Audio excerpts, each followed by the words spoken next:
GG, les grandes gueules sur RMC, avec aujourd'hui dans les GG Fatima Bounoua qui est encore prof de français pour quelques temps, en attendant que ton projet de reconversion aille au bout. Parce qu'il faut le dit rappeler. ça parce que Jean-Michel Blanquer t'a écouté ce matin.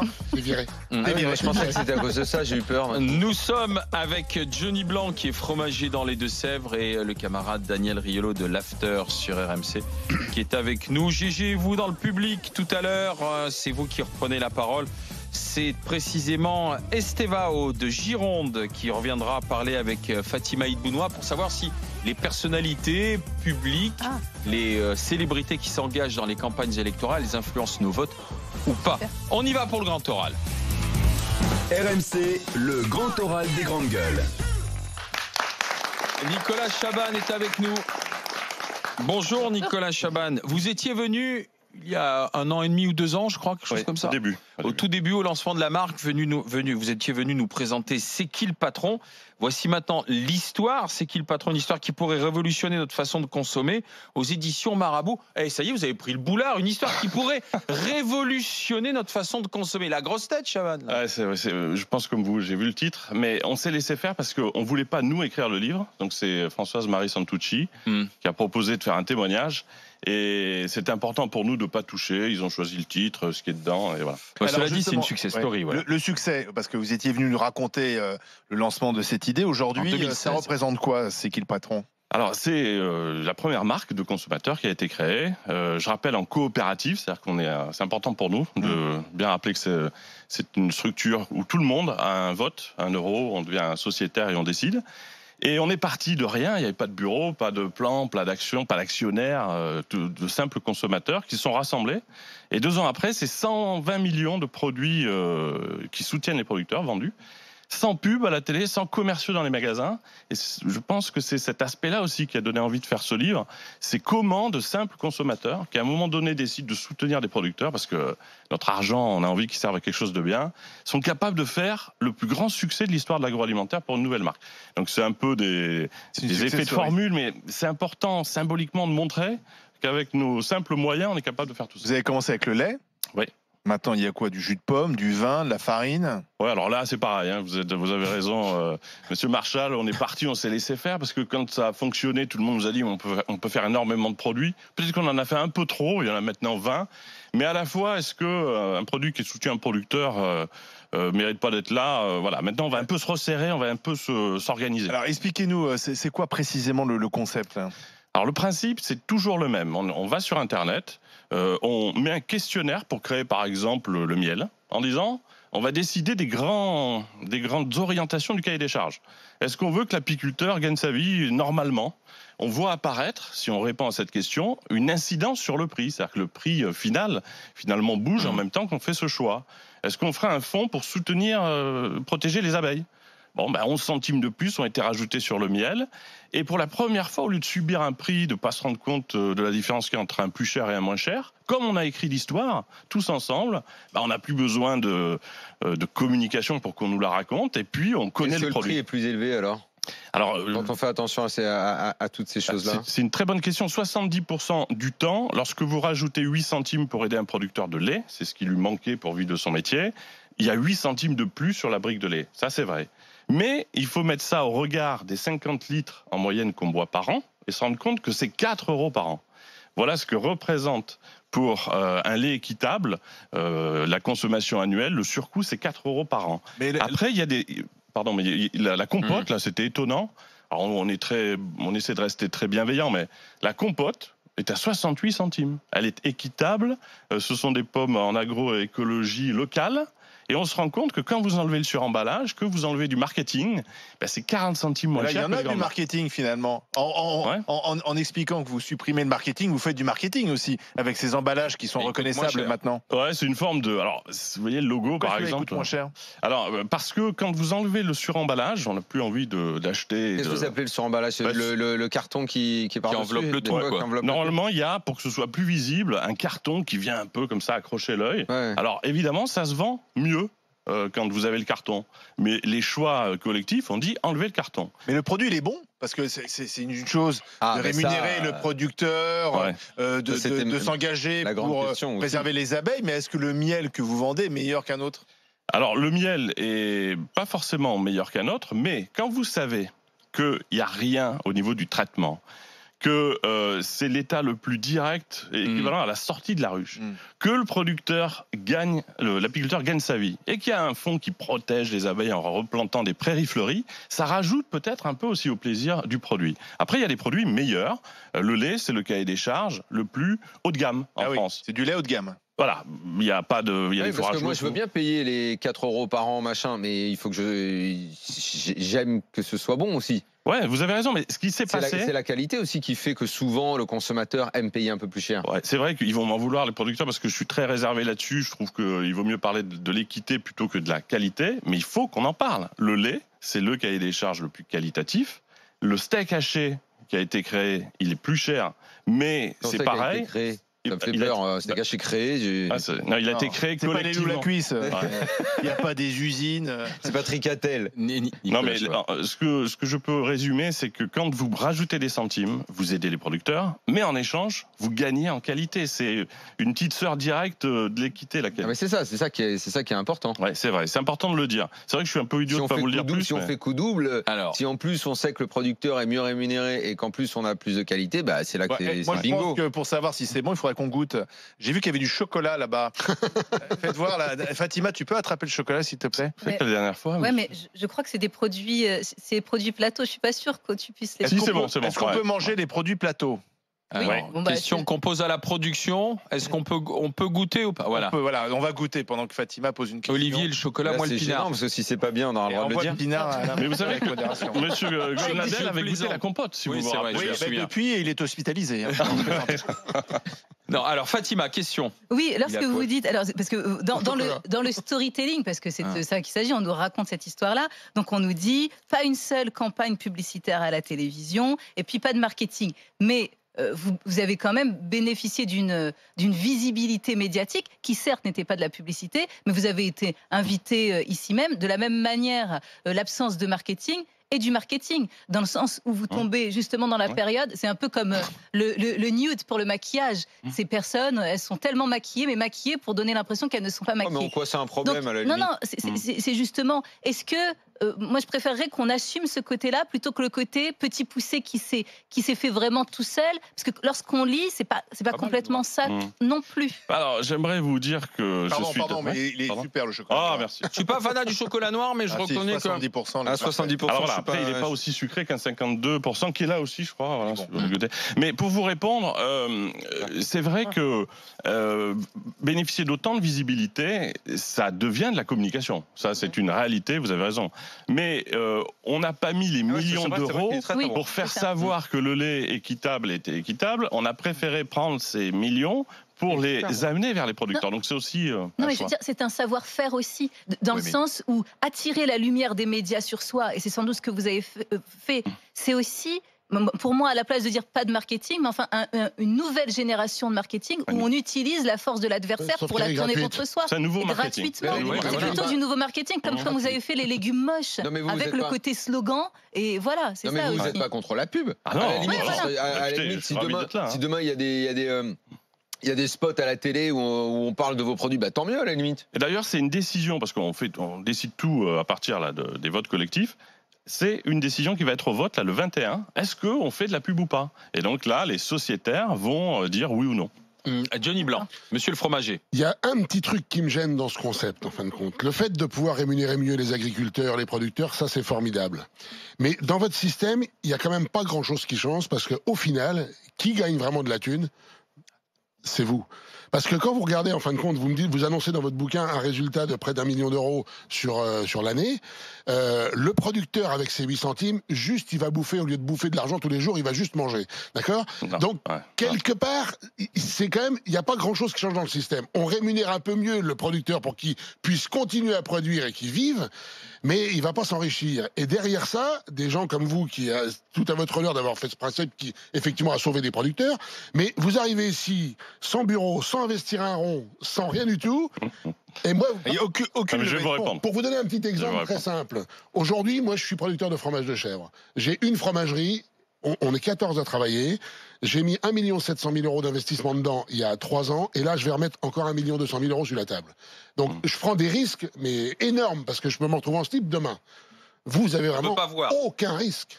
Ah ben aucun risque, sinon celui... C'est vous qui n'avez pas de risque et c'est vous qui prenez la monnaie. C'est ça qui me gêne. Il faut que je vous réponde. Le producteur n'a pas juste quelques centimes de plus. Le prix qui a été déterminé pour chaque produit, c'est le producteur qui le dit. C'est-à-dire qu'il dit, vous avez le droit de marquer cette phrase, les rémunère juste au prix le producteur, si vous me donnez tel prix. C'est hyper important. C'est pas une COP, vous savez comment ça marche, qui nous a dit, bon, les producteurs seront contents à ce prix-là.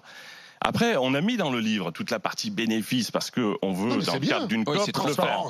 Mais je vous annonce, et merci pour cette remarque, qu'il n'y a aucune distribution de dividendes dans la structure. C'est-à-dire que cet argent qu'on génère tous ensemble, les millions de personnes qui sont allées voir des magasins, qui ont remis les produits en rayon, ils supporteraient pas l'idée, c'est ce qu'on considère, qu'une petite famille de gens gagne pendant que tout le monde se met à bosser. Donc là, le principe de la démarche, il est clair.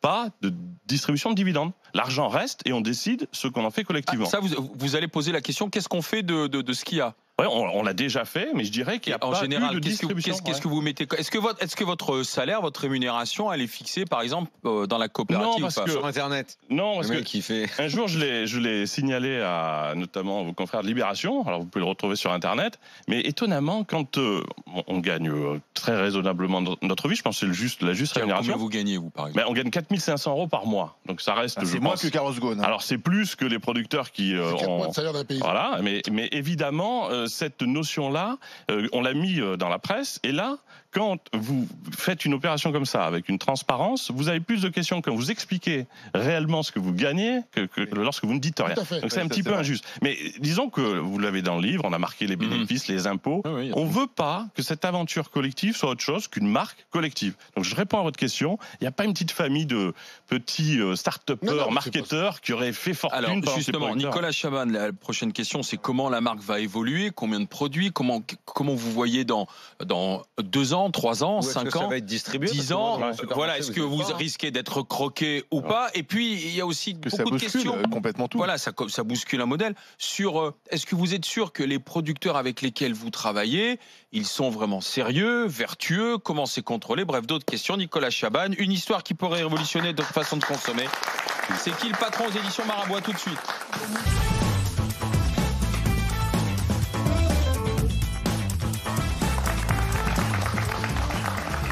C'est une marque que vous avez sûrement vue à travers les rayons des supermarchés lorsque vous avez fait vos courses. La marque, c'est qui le patron? C'est Nicolas Chaban, son fondateur, qui est avec nous. Une histoire qui pourrait révolutionner notre façon de consommer aux éditions Marabout, parce que quand vous avez démarré, vous nous avez expliqué en coopérative, tout le monde décide quels sont les producteurs avec lesquels on travaille, mais la philosophie, c'était bel et bien de faire en sorte que les producteurs avec lesquels vous travaillez soient davantage rémunérés. D'autres questions avec Nicolas Chaban. Fatima Idbounoua. Oui, alors à un moment, on lit la carte bleue est le bulletin le plus immédiat qui soit pour faire évoluer le monde. Donc carte bleue, nouveau bulletin de vote. Mais alors, est-ce que le vote est obsolète ? Alors, le vote traditionnel, il faut quand même qu'il soit là, mais vous vous rendez compte que pour limiter le plastique, par exemple, si on décide tous instantanément, sans attendre évidemment des lois gouvernementales, de moins acheter de plastique, la carte bleue devient un bulletin de vote super efficace pour changer plus rapidement. Pour les européennes, par exemple. La carte bleue, elle est souvent instrumentalisée par le marketing, la publicité et tout ce qui est développé autour. Libre. C'est ça. Mais ça reste votre choix. J'imagine. Non, je sais bien. Je veux bien croire à la responsabilité individuelle du maniement de la carte bleue, mais on sait très bien que c'est beaucoup justement guidé par. Sinon, alors la pub et le marketing n'existeraient pas depuis des années. Le consommateur est orienté. Mais alors, c'est exactement ce qui est en train de se jouer. Les grands patrons, parce qu'on en a beaucoup qui nous ont appelés, Danone, etc. Ils ont des signaux là qui sont effrayants.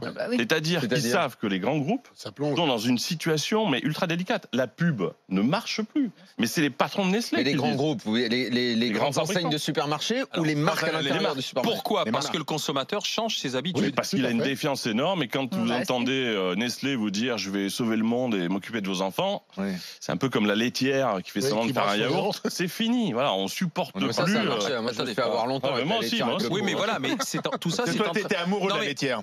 Non mais tu as vu ça franchement, je sais pas si tu l'as vu. C'est en train de changer parce que les producteurs, l'agroalimentaire, les grosses enseignes ont aussi berné le consommateur. Elles le reconnaissent aussi, donc je peux le dire, elles ne se fâcheront pas. Elles ont fait un tour de magie. On ne savait pas ce qu'il y avait dans les produits. Il y avait un peu de pub et de marketing. Exemple de Danone au Maroc. Danone au Maroc n'est plus au Maroc. C'est-à-dire, je m'explique, les Marocains ont dit stop. On ne sait pas où va l'argent, il y en a marre.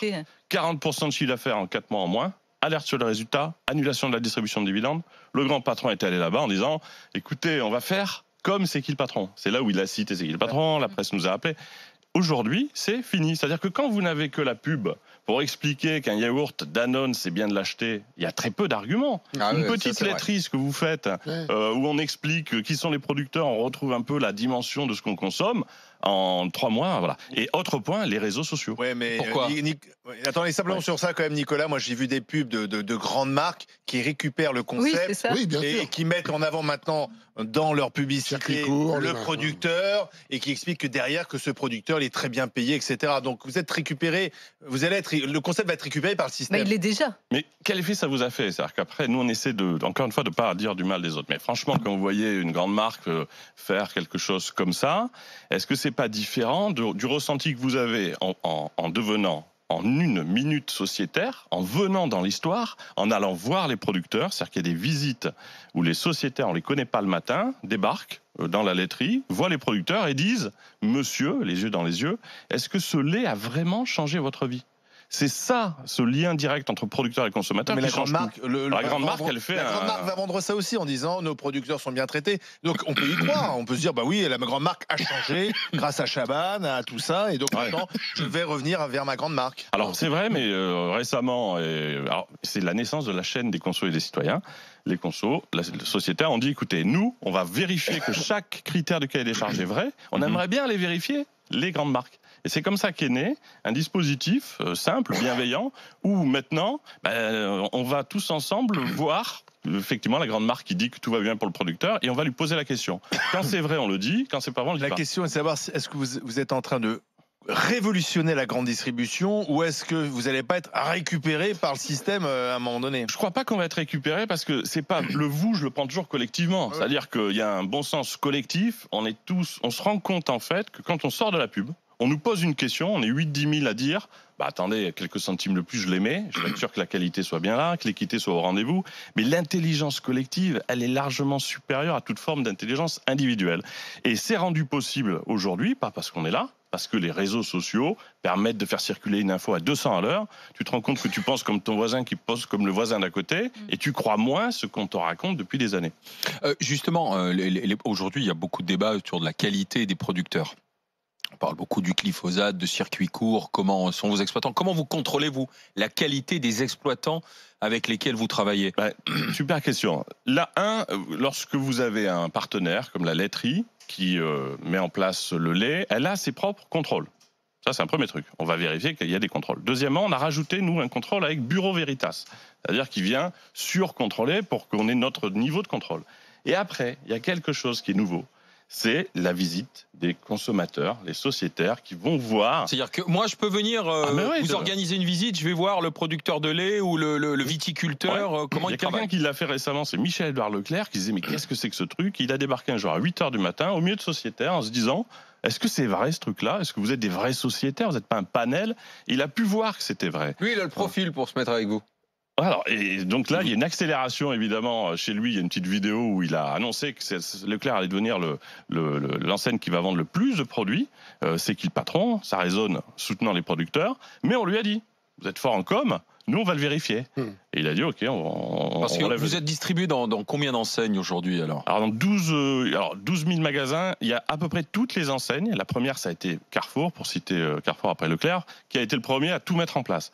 Il y en a plus qu'une ou deux qui ne veulent pas. Alors là, on voit un peu la résistance, presque un peu...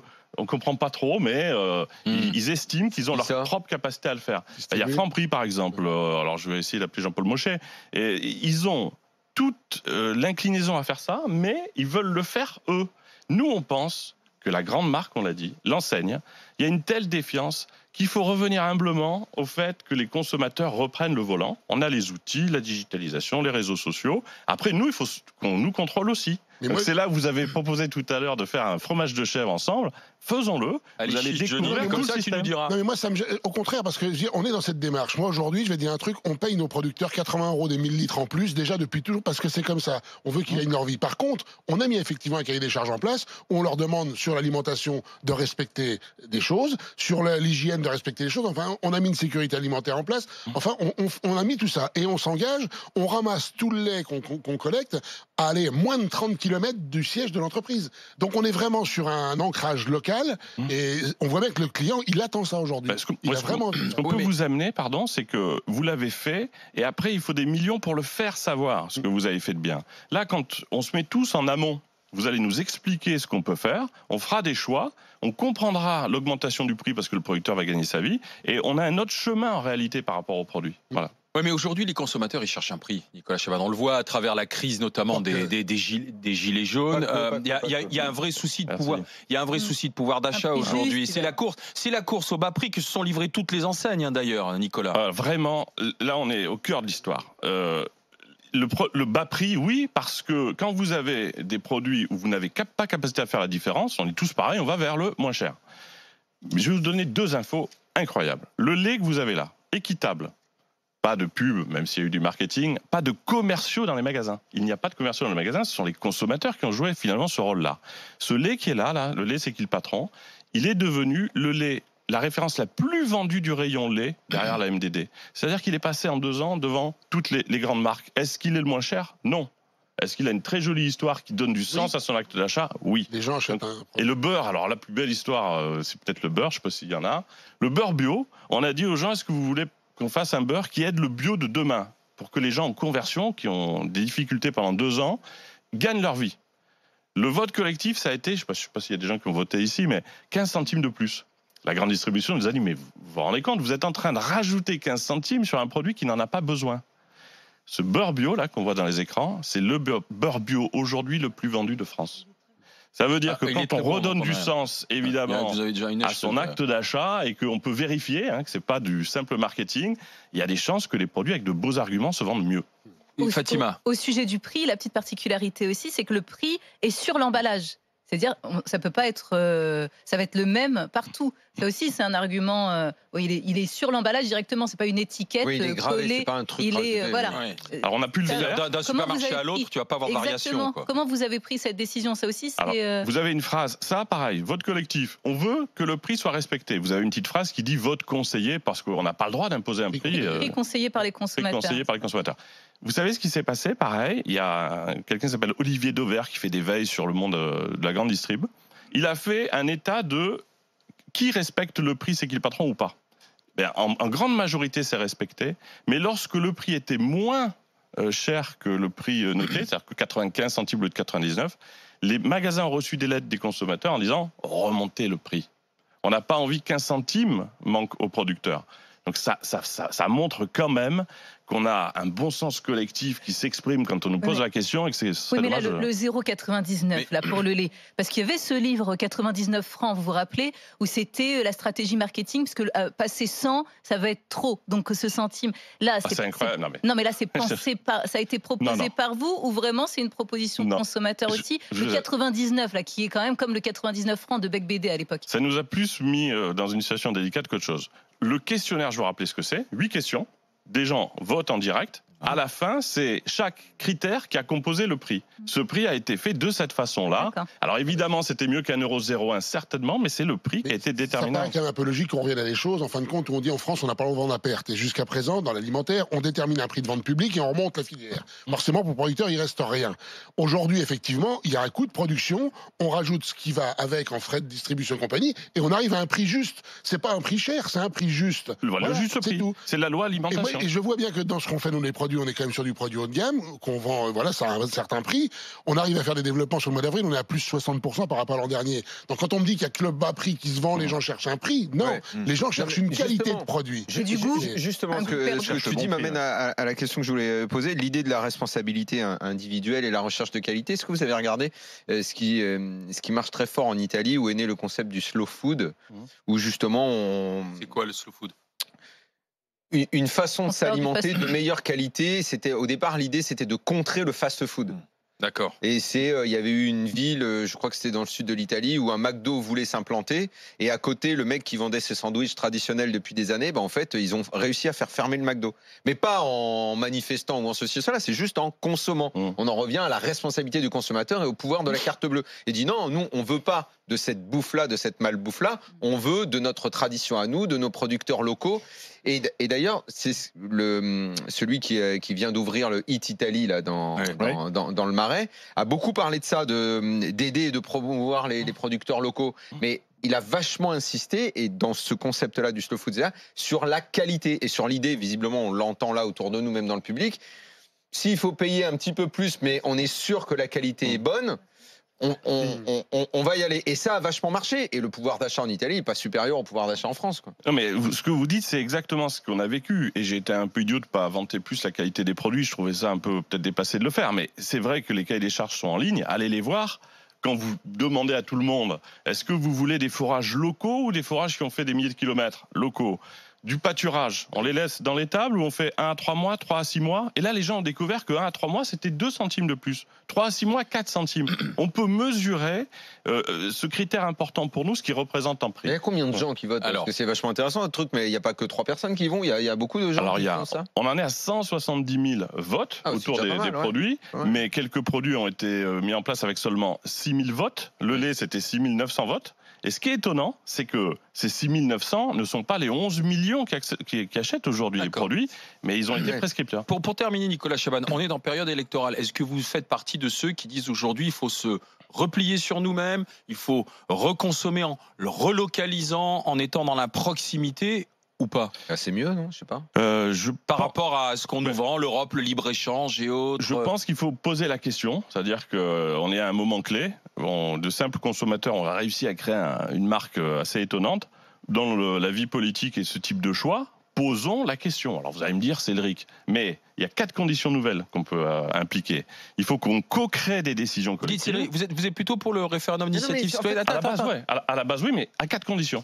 Vous savez quoi? On les a pas inventés, on a copié ce qui s'est passé là. 1, on co-crée, c'est-à-dire qu'on se parle, on comprend ce qu'on peut faire ensemble. 2, il faut que les consommateurs, les citoyens puissent tout vérifier, ce qu'on a fait nous. Mettez-nous dans les réunions où il y a le lobbyiste qui arrive pour expliquer qu'il peut pas faire un truc. Et là, les consommateurs vont dire, mais moi, j'achète plus votre produit, moi. Mais monsieur le lobbyiste. En fait, il ne faut pas obliger les gens. Votre idée, c'est de laisser le consommateur libre. Il faut qu'il soit libre. Moi, qu'il y ait dans mon rayon un produit qui vient de Pologne ou de je sais pas où, ok, s'il a envie d'être là, je veux pas qu'on ferme ça, qu'il y soit. Oui, mais à condition qu'on soit transparent sur la provenance, d'où il vient, comment il est fait. C'est la carte bleue. Voilà, c'est elle qui va décider. Exactement. Mais après, si moi, justement, je ne veux pas de ce produit-là, mais je préfère le produit avec le producteur à côté de chez moi, que je sois informé et que la qualité soit bonne, parce que si en prime à l'arrivée, c'est le produit qui arrive de je sais pas où qui est meilleur que celui-là, alors là ça va pas aller. C'est ce qui a créé les gilets jaunes, la surconsommation, l'industrialisation et autres. Il y a ça, les gilets jaunes, c'est finalement une émanation de écoutez-nous. Bon, aujourd'hui, nous on s'est fait entendre collectivement, ça marche. Peut-être qu'on peut s'inspirer de ce principe-là, mais en revanche, il faut que tout le monde puisse aller contrôler, vérifier. Un autre truc, on a publié les ventes du lait. C'est-à-dire quand j'achète ma brique de lait, je vois que cette courbe monte et que c'est un succès. Il faut qu'on puisse mesurer ce qu'une décision, même politique, serait susceptible de provoquer. Un seul mot, imaginez que demain, on décide tous de limiter le plastique en France, on sera plus fort que n'importe quelle loi ou n'importe quel gouvernement. Donc reprenons cette capacité. Vous allez voter écolo aux européennes? Non, ils votent pas. Alors je vote pas, c'est une catastrophe, j'ai pas le droit mais je devrais pas le dire, mais pourquoi? Mais je vote pas. Mais j'ai vu Yannick Jadot. Non, mais c'est paradoxal parce que vous faites voter les gens dans votre entreprise, mais vous ne votez pas. Ouais, c'est un vrai blocage. J'ai dit à mes enfants que c'est la seule chose qu'il fallait absolument pas faire. Mais peut-être que si le vote devient quelque chose de plus collectif et de plus concerté, ça sera possible. Yannick Jadot, je l'ai vu. Il a annoncé chez vous, chez Jean-Jacques Bourdin, il a dit, nous on veut faire C'est qui le patron.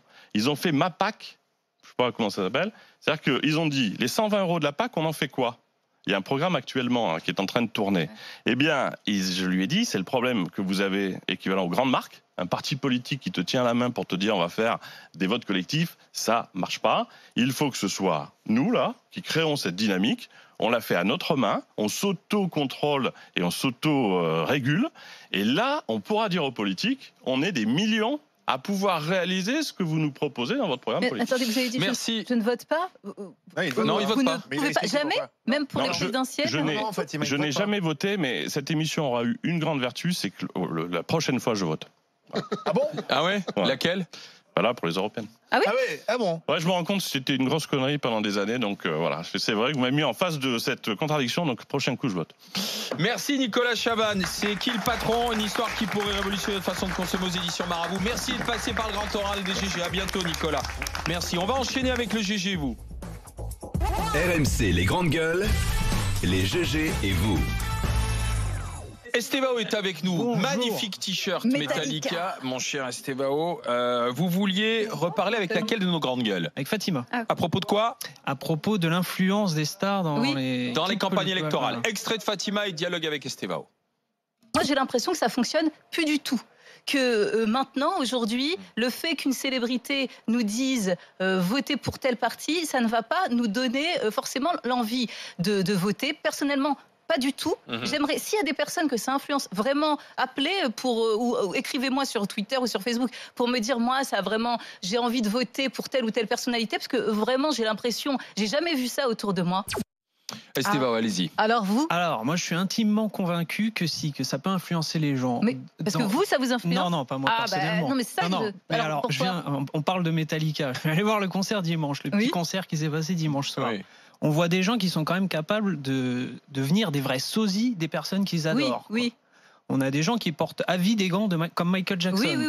Oui. Donc moi, je suis convaincu que ces personnes-là qui vivent 24 heures sur 24 en suivant leur star préférée, surtout maintenant avec les réseaux sociaux, constamment sur Instagram, Twitter, ils suivent la vie. Personne habillée en Attendez, finissez. Non. Alors, après, c'est mon GG.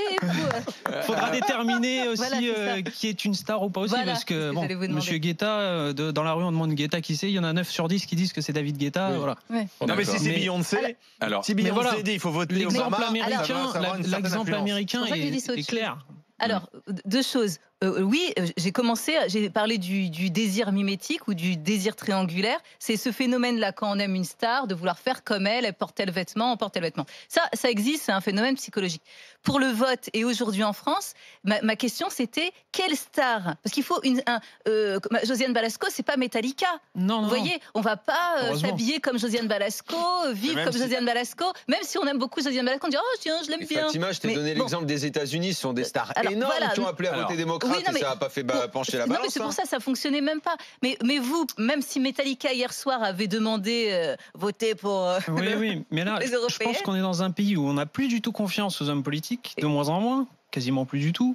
Donc qu'une personne, la seule chose à laquelle elle se rattache dans sa vie, c'est la personne qu'elle adore et qu'elle suit tous les jours. À mon avis, s'il y a cette personne-là apparaît dans un clip moi, je pense qu'elle peut être déçue. Je pense que ça peut faire pencher la balance. Moi, je pense qu'elle peut être déçue. C'est-à-dire, si dans ta vie, on se raccroche à une star, on adore cette star, et cette star, à un moment dit voter pour telle personne, je peux être déçue, je peux me dire, ah ben mince, elle me demande de voter à droite ou à gauche, qu'importe. Pourquoi je pensais qu'elle prenait en compte tout son public, et pourquoi elle m'exclut d'une certaine manière. Moi, j'ai l'impression qu'en France, en tout cas, ça peut avoir un effet même répulsif. On l'aime un petit peu moins. D'accord, mais ça aura une influence quand même. Après, les stars mais vous, américaines... ça ne vous influence pas du tout. Non, du tout. Mais les stars américaines n'ont pas la même influence. Les États-Unis, c'est le pays du divertissement, et une Beyoncé a plus de pouvoir même qu'un Danny Boone. Si on prenait la star du cinéma français, Danny Boone, si Danny Boone dit je vote Sarkozy, ça n'aura pas grande influence. En revanche, Beyoncé, etc., c'est une grande influence, notamment au moment Obama. Là. Je suis pas d'accord avec Daniel. Et une Oprah. Oprah, elle a eu un pouvoir, même pour, mais énorme. Merci Estevao. Tenez, faudra changer de t-shirt. De temps en temps, vous enlèverez Metallica, vous mettrez celui des GG. Je peux faire une petite dédicace rapide. Allez-y. Un bisou à ma chérie que j'aime et qui, grâce à elle, comment s'appelle votre chérie? Dorian. Et puis un joyeux anniversaire à Jason, à Daniel, à Jason, à Damien hier, et Jason et mon cousin qui est en Australie. Il va pas regarder, mais bon, tant pis, c'est pour lui aussi. Bon, tous ton anniversaire le même jour. Damien, c'était hier. Mon cher Estevao, très beau t-shirt, à bientôt. Suite du GG, vous dans un instant sur RMC. RMC, 9h midi, les grandes gueules.